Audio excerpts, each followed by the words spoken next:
Welcome to Finish First Financially. I'm Goran Radanovic.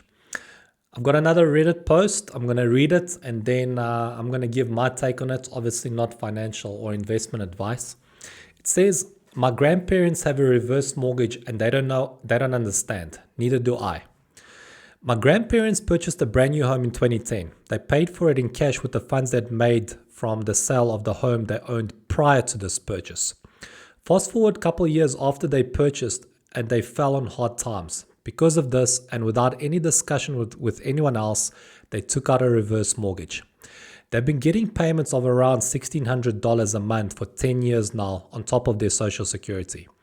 None of us family members knew they had done this until 2023 when they finally had to approach me, their grandkid, about helping them financially because they were robbing Peter to pay Paul. Obviously, that's not a good position to be in. All that aside, they have a reverse mortgage. We stepped in and helped out financially and paid off their debt. But I'm curious on the reverse mortgage stuff, hoping someone here can help.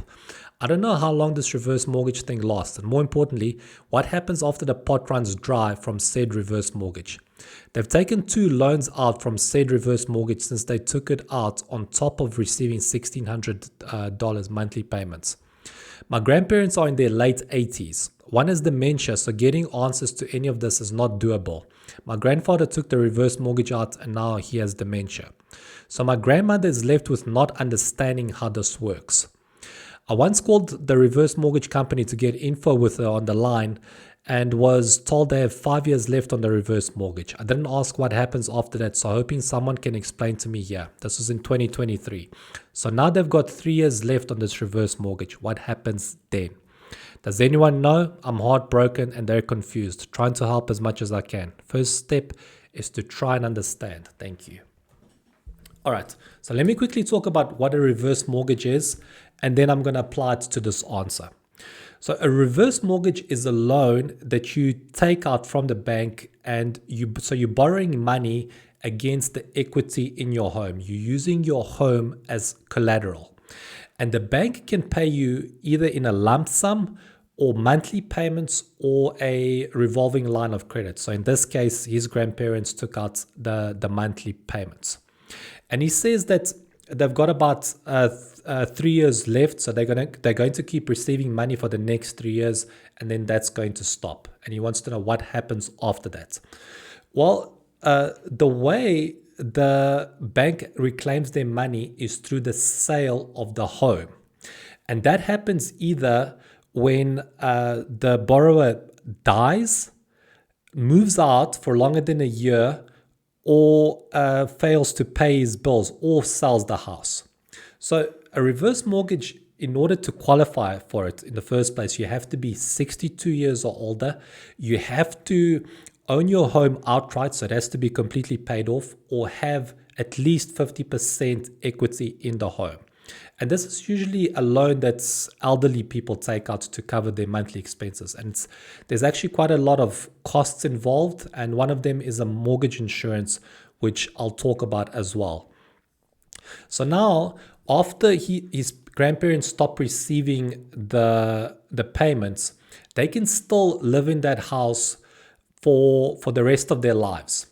And then once they pass away, the bank is going to put the house on the market and reclaim their principal plus their interest. Now, in order to fulfill the agreement, the borrower, there's 3 important conditions that have to be met, besides the fact that they have to stay in their house until they pass away. They have to maintain the condition of the house that it was at when they took out the loan. Obviously, the bank wants to protect themselves. They want to reclaim their principal plus their interest. So the way they do that is they make the borrower look after the house to ensure that it's not in a dilapidated state, so it doesn't lose value, that there isn't going to be a shortfall. The second criteria is that the borrower has to pay the property taxes. That has to be kept up to date, has to be current. And the third criteria is that the home insurance has to be paid up to date, has to be current. If the borrower fails to meet that obligation, then the bank can actually put the house on the market to get their money back. The other criteria, obviously, is if the borrower moves out of the house for longer than a year. So this is his primary residence. He's borrowed money against that primary residence and he moves out of it, even if it's for long-term health care. As long as he's moved out of the house for longer than a year, the bank can put the house onto the market to reclaim their money. So once the bank has put the house onto the market and they've sold it, they're going to recoup their principal and their interest. And if there are any proceeds, that's going to go into the borrower's estate. So the heirs are going to claim that money. The other option is that the heir can actually pay off the outstanding loan and claim the house. So it doesn't even need to go onto the market. That's another option, obviously. So that's what's going to happen when the payments stop coming in, and the way your grandparents are going to repay the money back. Those are the options.